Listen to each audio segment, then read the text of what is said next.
I'm Kiwi, And I'm Jared. and we are the two gentlemen coming to you from the couch. Well, yeah, pretty much. Yeah. I was going to say no, but yeah. I'm pretty comfortable. Jared, how are you? Yeah, good.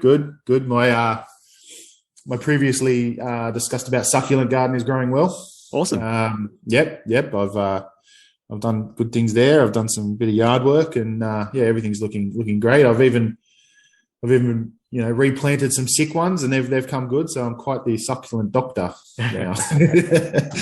But nah, all good, mate. Yeah, obviously keeping myself busy with little things around the house. But anyway, what about yourself, mate? What's new?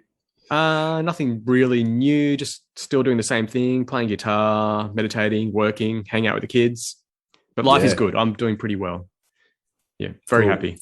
Yeah, that's good. Oh, actually, I did see something today. I don't know when this episode is going to come out, obviously, because we pre-record, but that Bunnings is offering or looking at offering vaccination. Really? So, yeah. So obviously to get a certain trade demographic, but yeah, I think I'd get another one if they offer a sausage sandwich.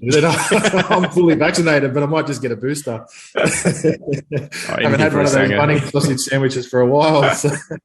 But yeah. So that's an interesting way. I'm sure. Look, around the world there might be all these different things, but yeah, these big companies have got together and thought, well, we're going to get people come through and pick up their stuff to builders and things like that. So I don't know, jab them on the way in. Yeah, why not? Sounds good. Sounds consensual. Yeah. It does. It sounds a bit sort of, But anyway, yeah, that was just an interesting thing I picked up. But like I said, it could be well under its way, well on its way by the time this episode comes out. Yeah. Hey, and I just want to say I agree. That'd be awesome actually, because this rollout, they've got to think outside the box, don't they? Yeah, and that's what they're doing. So, it's pretty cool sort of thought, I guess. Hey, I just want to say, sorry, no, you go. No, go for it. I just want to say to everyone out there who's listening, we really, really appreciate your support. It's what keeps us going. So please continue to tune in. We're really enjoying your feedback as well in person and as well as online. If you want to hit us up, please get us on our Instagram, Facebook, Twitter, and YouTube accounts. And we love hearing from you personally as well. I just wanted to give a particular shout out to Dave. Dave messaged me the other day and was asking when the next episode's coming out and said he's really loving it. So I'm really glad that we're connecting with you, Dave. And also someone I met from the Netherlands who's was on a crypto group chat and was talking about some mental health and some fitness goals. And I just told him about the podcast and he sounded pretty interested. So Jeff, thanks for tuning in and I hope everything goes well for you, mate. You lead an interesting life, I tell you. Meeting all these people from around the world. Yeah. No, good on you. I've had a lot of messages and a lot of people let me know that we're doing. They've picked up a lot of things from us, and they agree or disagree or whatever. So yeah, it's awesome. So keep it up. Yeah. But look, I'm onto the topic today that I want to chat about is you're a tough guy. I am. Probably the toughest you'll ever meet. I know. So I'm quite scared. Yeah. Now. Yeah. Stop flexing. Those triceps are amazing. But no. In all seriousness, being tough has its advantages, but maybe has its disadvantages at some point in your life. Do you care to add to that? Do you think being tough is a good thing, or do you think being tough, might work against you at some point?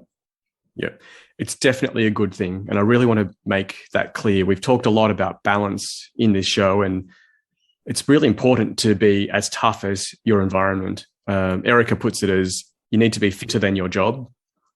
So if you're, a footy player, you need to be able to get to the end of the game without collapsing. Yeah. If you're a mental health support worker, for example, you need to be able to get through a counselling session or something without falling apart. If you're an animal like us, you need to be able to hunt and eat and do all those sorts of things and still have enough left in the tank to get back to your cave or whatever it is. So toughness is really, really vital in life. You just have to be able to get through things. That's what survival is, getting through things. And if you look at what life can throw at you, well, it's physical, it's emotional, it's intellectual, it's mental. There's so many different aspects of it. So being tough just means being able to get through the day, really. Yeah, and there's different aspects of toughness that have been trained into us through our life. So you touched on mental health worker. You know, they're trained to take in other people's problems and be able to take them in enough to have a response, but not take them in that much that it has an effect on them personally. Yeah, you know, you've got the sporting people, the football players, the ones that are trained physically to take on, you know, being hit by a car every time they're playing a game of football. Different aspects of toughness. Now, obviously, that then can work its way into the rest of, you know, like, so you get a footballer out in the world and, you know, he retires at 30, at the ripe old age of 30, and then what, you know, what do you do? You've got to, you know, they've got this strength and physical sort of toughness that, you know, oh, well, you know, if I cop a hit, I'm okay, I can get up. But mentally, you know, they might not be able to get up, you know. That's right. And that, you know, and then vice versa with the mental health worker who, you know, in mind, super tough, but, you know, might get bitten by an ant and it becomes the biggest problem in the world. And, you know, they have to go to hospital with a headache or something. You know what I mean? Like, you know, I just find that being tough can be a good thing when you're using it in your. But if you know, overlook things, you know, and sort of use your toughness, that can have a negative effect, especially later in life. I agree with you there, 100%, Jared. So to me, it's all about balance and using the right tool at the right time. You know, your physical strength will get you through so many situations. You know, if you're stuck in the middle of nowhere, your resilience, your ability to just keep going. If we've got for example, you had that issue with your toe. Now you had that checked out. But if we were stranded 20 kilometers away from help, you just have to tough it out for that 20 kilometers to keep walking. Yeah. And that's it. And once you get there, you can collapse. It's like, I'm sure everyone can relate to this. You know, when you really need to go to the toilet and you're on your way home and you can hold it in, you're fine, you make it. But as soon as you get to the front door, you're dropping your keys. Oh God, I'm not going to get it in there. And yes, I mean, I just wet my pants. I mean, I just give up at that point. You're that tough that you can But now you've proven to yourself, I can make it home to not wet my pants. Now, do you keep going then? Do you just go, well, I've held it in, I'm just going to keep being tough now? No, of course not. Yeah. There's a release, right? Yeah. Quite naturally, there's a release. And I think it's a whole always being on or using the wrong tool. You can't just tough your way through life. You can't, you can't come up to, imagine, using your physical powers to get through a problem at work. That's what a gorilla would do. They'd start bashing the keyboard. Because something didn't work. So it's it's using different aspects of toughness and understanding where one tool works and its limitations. That's what I believe. Yeah. And being tough in a certain situation, I've tried that, and you deal with the pain, or you deal with the physical pain, or you deal with the whatever, and it just gets to a point where you do need to seek help. Sometimes, if you addressed it earlier, you wouldn't need to be put on the IV drip, or you wouldn't need to be, in counselling sessions. You could have actually dealt with it a little bit easier the first time around. So, and it's hard to know. It's really hard to know, especially if you've been trained, and to sort of recognise that, oh, okay, I'm at a point now where I need to go get help, or I need to get medicated or whatever to fix this problem. I need surgery, whatever it might be. I suppose it's just, like you said, just being aware and when to use those tools, not overexerting, if and I think, I don't know if it's an Australian culture thing or if I'm out of line saying that, I'm not too sure, but the whole she'll be right sort of thing is still pretty. I don't know. It's still out there, and there's worse people off than me. That sort of thing. I don't want to take up anyone's time. I'm being stupid just going to the doctor, or I guess it's hard, and that's something I've juggled recently, and I think I've mentioned it before, and it's for me, I've made the choice to, when I do have something that I feel isn't right, I'll go to the doctor. This is not, and it's literally half an hour out of your time, and every 6 months, and whatever it be, or every 12 months, you just don't let it go. Don't let it go. So, I think that's a form of being tough, though. Like being able to recognize that I'm able to get help, or there's people out there that know more than me, recognizing that, being humble enough to go, oh, well, this situation, I'll be better off if I don't tough this out. It's also a form of self-love to say, I'm important enough to get help. I deserve help. Yeah. Yeah, it is. So it's a learning process. It's not something that comes natural to a lot of people. The two examples we used were the polar opposites of mentally tough and physically tough at the start of this episode, and both those they would more than likely be carry that through their life, and it's an adjustment they would have to make, and especially for the mental health professional. If they do that their entire life, they're retiring at 60 or whatever. That's a lot of trained sort of, that's a lot of hours being that. So yeah, it's an aspect of life that we all have to deal with. But toughness is definitely needed. Definitely needed. Yeah. What that entails, and what that sort of, and what you show the rest of the world, I don't know. It's a learning process for me. Yeah. And I guess we have to ask ourselves why this culture is so ingrained. I've got a saying, if you know the game, you can break the game. That's the thing. So sometimes these patterns repeat, and when you don't have any idea why things happen, well, then they'll just keep happening. And if you look at Australian culture, it's quite a harsh land that we live on. So you can imagine the early Europeans that came here, what life was like for them. Yeah, it wasn't really a time for complaint. No. Now especially when you've sailed across from the UK all the way to Australia, you've endured a lot already. You would have experienced a lot of death. So there's also a part of you that has to shut off all this trauma. Now, you bring up this at a really good time, because the world has been going through a lot lately. Yeah. And if you are so sensitive to every single event, it makes it really hard to get by. Imagine you having a sore on every single part of your body, and I just slightly touched you and it would force you to break down. I mean, that's what it's like for a lot of people emotionally. And the last thing I'd want is for us to shut ourselves off completely. But unfortunately, we have to shut off something, because I'm telling you, there's a person dying every minute or every second, I think. There's suffering going on right now. There are people in our own country, our first world country, being treated terribly. There were workers being exploited. There's all these tragedies going on. I mean, it was covered by Billy Joel's song, "We Didn't Start the Fire." This has been going on since a long, long time. Billy Joel, everyone, come on, he was wise enough to write a song about it. The Piano Man himself. So look, I know we're talking about toughness, and I'm just going off on a tangent here, but life in a lot of philosophies, life is suffering.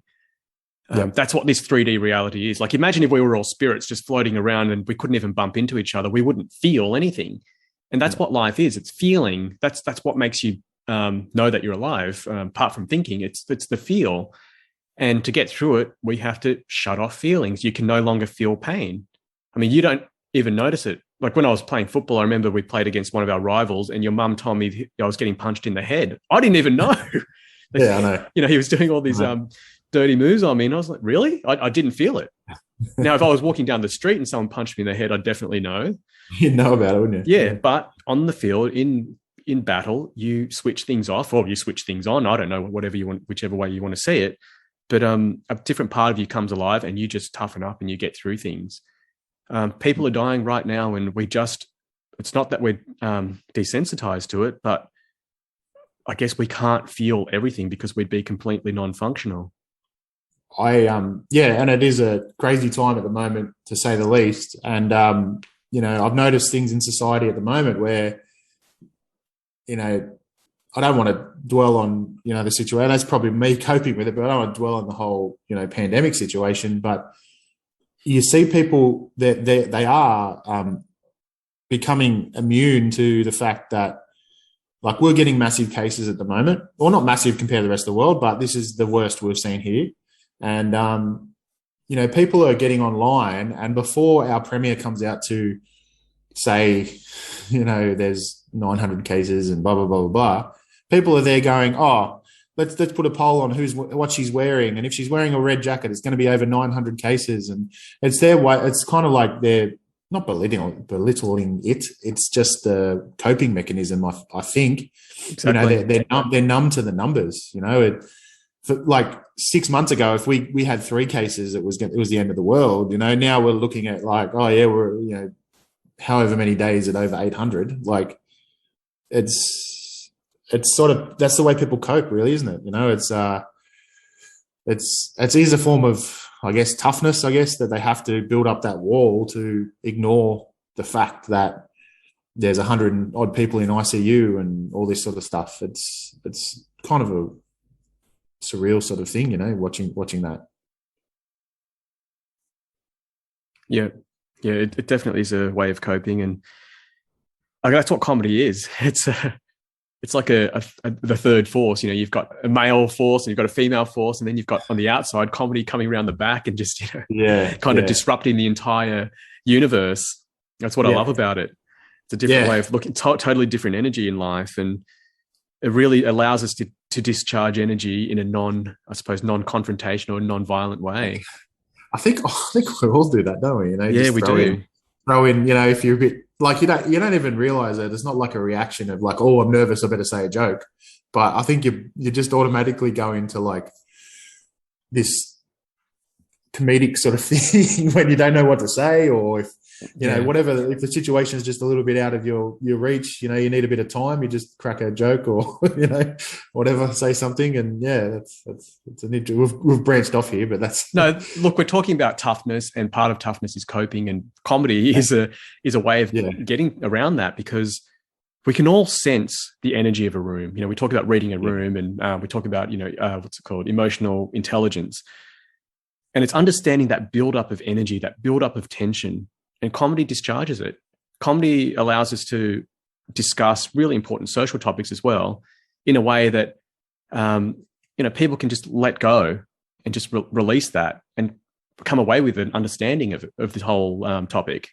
It's a really, really powerful tool. But looking at the whole toughness thing, it really does just simply come down to balance in my eyes, and you've got to understand the limits of what a hammer can do. You can hammer through absolutely everything, but imagine going to repair a house and the doorbell's broken. You're like, oh, I'll just smack it off with a hammer. So toughness loses its, I suppose, its utility when it comes to nuance. If you can't be nuanced enough to go, hey, this requires a bit of sensitivity to deal with, I can't just smash straight through this, then that's fine, that you understand the limits of that particular tool. But otherwise, it can create a whole new problem to tell people, look, just tough it out. Okay, so all of a sudden the entire family is just shutting down, not talking about that topic, when really it's something that needs to be discussed. There's no comedy about it because we're not discussing it at all. So there's no discharge of energy. It's just this pent-up tension. And that's not something you want to tough your way through. No, I haven't got much to say on this, other than the fact that I totally agree. It's a very good point, and you bring it up so well. And me trying to elaborate would just make me look silly. But look, you mentioned that I was a tough person, and for me, I don't see myself as tough. I just see a goal, and how do I get to that goal is the most important thing. So it's really about strengthening the mind to filter things out. That's all, and filtering sensations out of my body that I don't need, that don't serve me. If you're walking along and, like for example, in football, you get punched in the head, it's not that I ignore it. It's just my body doesn't feel it. I just keep going until a really, really important signal comes, like, you've done your ACL or something. That's different. Yeah. But it's the same in life. I've been thinking about this topic a lot, Jared. When someone says a comment to you online, it's a complete stranger. And it can affect you, right? Yeah. It can be, for example, you could ask a simple question and they just come back with something completely disproportional and just start yelling at you in all caps or whatever. And you're like, geez, where did that come from? Or it can even be just a snide remark. And you're like, well, I was just asking something simple. Well, how did this happen? Yeah. And it gets to you. It slightly bothers you. And how can that affect you? But, a punch in the head, not. And it got me thinking, well, I guess when it's in sport, there's some sort of recourse. Like, someone scores a try, well, you've got to score one back, and that evens out the scoreboard. There's a way of keeping track of things. Whereas in the emotional realm, if someone pushes you emotionally, how do you find your balance again? Like if I pushed you now, your feet would automatically find some balance and you might push me back, or you may not. In your case, you wouldn't even move because I wouldn't be strong enough to budge you. But there is some sort of way of regaining physical balance. And when I look at resilience and emotional resilience, it's really we get knocked off balance, and it's almost involuntary. It's very hard to control. Like I said, a complete stranger on the internet can say something to you and you can get knocked about from it. So how do you then regain your emotional footing? It's something I've been thinking about a lot. Do you have an answer to that, Jared? I don't. I think it depends on. I don't have an answer straight away, and I suppose that's a hard thing to sort of try and voice. But I guess it's just trying to, being knocked about emotionally. I think it depends on. So you got two things in play. Is the person who's knocking you about emotionally, let's just say the stranger, they're obviously in a situation where, all you've done is put something for sale online, say, $25, and they're like, "Oh, you're a joke. That's too much money." And, and I'm like, well, if you don't want it, don't have to comment. Like someone else might want it for $25, or somebody goes in and offers you $5, and you're like, well, really? Like, but these are strangers that are getting to you because you've taken your time to do something, and then they respond with an aggressive sort of like, "Oh, you're a joke. $25 is way too much for that." I'm like, "Oh, okay, but that's your opinion." But you should be your answer. But if you're in a mood where you're like, "Oh, I've worked on that. I made sure the ad was right. I explained everything right," and then you get some jerk get online and go, who doesn't know anything and just wants to start a fight. And that's why it gets to you, I think, because you're in that state of like, oh, well, that's for the last 25 minutes, that's my work, and you've had a crack. But yeah, you should be just like, whatever. Most of the time, I think that's the case. But, there are those times where you are feeling a little weak and you don't regain your balance as quick as you probably should. Yeah. And again, that's the whole thing of online, like, like you're doing it in the comfort of your own home, and people feel super confident. People feel like, in all these different moods and situations. And yeah, it's a recipe for disaster, I think. Disaster might be the right word. Yeah. But yeah, so I don't think I answered your question. Sorry. No, but look, we're talking about toughness. And to me, part of toughness is recovery. And coping, yeah. Yeah. So I was just wondering, how do we recover quickly emotionally? And I thought about it myself. And I think firstly, it does come down to your breathing. I think that's the first thing that goes when we're affected emotionally. So it's a physical thing. And that's why we call them feelings, because we feel them. Yeah. So, for me, it's about making sure that I realize, firstly, I've got to identify something's up. It's like, well, something's bothered me. And, being tough means also being honest, being tough enough to look at yourself and go, yeah, stuff like this still bothers me, even though I'm a grown man. So otherwise, I'm a coward for running away from that statement itself. So for me, I admit, oh, wow, this random comment on the internet bothered me. Okay, so when I say bothered me, it's disrupted my breathing. So that's the first step for me, regain control of my breathing. Then I can think more clearly. And then I can start doing the intellectual process of filtering things out, going, okay, so it bothered me because that was questioned. Therefore, I can ignore that now. I understand rationally that doesn't make sense. All of a sudden, my body's back to normal, and I can let go of it. And it, you know, like on that initial hit, let's just say, for lack of better words, you see somebody using capital letters, so they're shouting. You see somebody, you know, questioning your thing, and so you're like, so you've got your back up for all these different reasons, and it's affected you, but like you said it logically, it's like, okay, take a step back and breathe, and then you'd be like, okay, they're using capitals, they're shouting, that's their problem, not mine. You know? So once you actually pull apart the situation, you're like, okay, what is actually bothering me? And then it's like, okay, you can pinpoint it, you know. But you explain it logically. You got to breathe. You know, and that's kind of, we all breathe. Yeah. But you know, it's a natural thing that we all have to do, but it's just sometimes you have to think about it. You know, you forget. Well, yeah, we don't often think about it. And that's the thing. Conscious breathing is a different thing to just walking along and surviving and you're drawing enough oxygen to not die. They're two different things. Yeah, that's right. Yeah. So for me, I think there's so much emphasis when it comes to toughness about just getting through things and ignoring it and just, you know, swatting it away like a fly. But it'd be better if you could just let it come, feel it, and then deal with it anyway. And let it go. Yeah. Because it all builds up. It all builds up in the end. Exactly. And there's some real world consequences to ignoring things.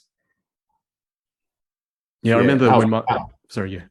Oh, I was just going to say our mind is very strong, and we don't know it. We don't know half of it, or even more. Yeah. So you think putting something aside is literally not getting rid of it. It's like hoarding. Yeah. Putting something aside, I'm putting it up in my roof in my attic. Like, but that doesn't solve the problem that I do have that in my possession. And at some point, I've got to deal with that. Jared, anyway. That's the best analogy. Definitely hoarding. You're hoarding old feelings. You're hoarding old feelings that don't serve you at all. And one day you will have to clean up that attic because it will get so cluttered, it'll spill out to all areas of your life. And that takes toughness to even admit that it's there. Yep. So there you go. I win. Or you can concrete over your attic. Yeah. No, honestly, try and clean out an attic. It's dusty. It's a pain in the backside. My goodness. I remember there was this time when my eldest son was out scrapping for metal. Yeah. And so cord cutting is a pretty big thing for scrappers. Oh, so yeah. You get a lot of, you know, it's got copper in it, and he makes a lot of money out of cords. Crazy. Huh? Anyway, there was a night of rain. He went out the day after, so whatever was out would have been totally destroyed by the rain. And he was cutting cords, and this woman told him off. Yeah, right. And he came home, and you know he was all tense and, well, is everything right? Yeah, I'm fine. And then it came out that all this happened, and he was really, really bothered by it. Yeah. And you know what? It would bother me too. As a grown man, it would have bothered me. But he bottled it up, not for long. We helped him get through his feelings. And, slowly he talked about everything, and it came out. And, we came up with strategies to deal with it in future, what you could say, some, verbal self-defense techniques. Yeah. But he could have carried around that for a long time, and it physically affected him. He was tight. He was so tense and shaking. And imagine how much that happens to us if we just don't give ourselves permission because we try to tough it out when really we're running from it by not looking at it. Yeah. And it all snowballed. So take your son's, experience, and it could snowball to him going, you know what, I won't do the cord cutting anymore, just in case somebody comes along. Exactly. And gives me. Now that's not a good lesson. Like he's doing it for a reason. He knows why he's doing it. This particular person who had a crack at him probably doesn't know the reason, or probably just shies away from the reason, and she's like, oh, well, you're ruining the appliances, or, all that sort of stuff. That were left out in the rain. So they were left out to be thrown out, I'm recycling. But again, you can't verbalize all that to somebody who's having a crack. You just got to sometimes take it in, but you do have to let it go. Yeah. Yeah. And we've been practicing a lot of verbal self-defense lately. I've been trying to show him that how to stand up for himself, not necessarily physically, but he's got to use a physical presence in order to do it as well, and keep eye contact and that sort of thing. And it's been really fun. It's been really rewarding because I'd never done it before, especially as a child. So I'll try to influence him into something, and his job is to stand his ground, to refuse.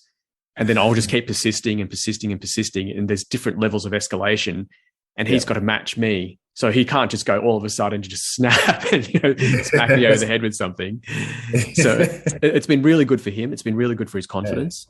It's interesting. Yeah, it was really fun. The first time we did it, we were sitting down. I thought, we should do it standing up so I can stand over the top of him and intimidate him more. And he's almost as tall as me, so that didn't. How'd that go for you? Yeah, I sat back down.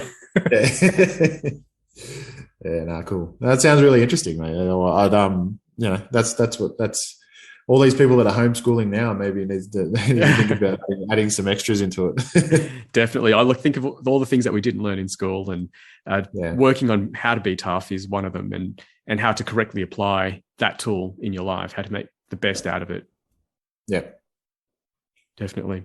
All right, Jared, to you're one of the toughest guys I've ever met, but also one of the kindest. One of the softest.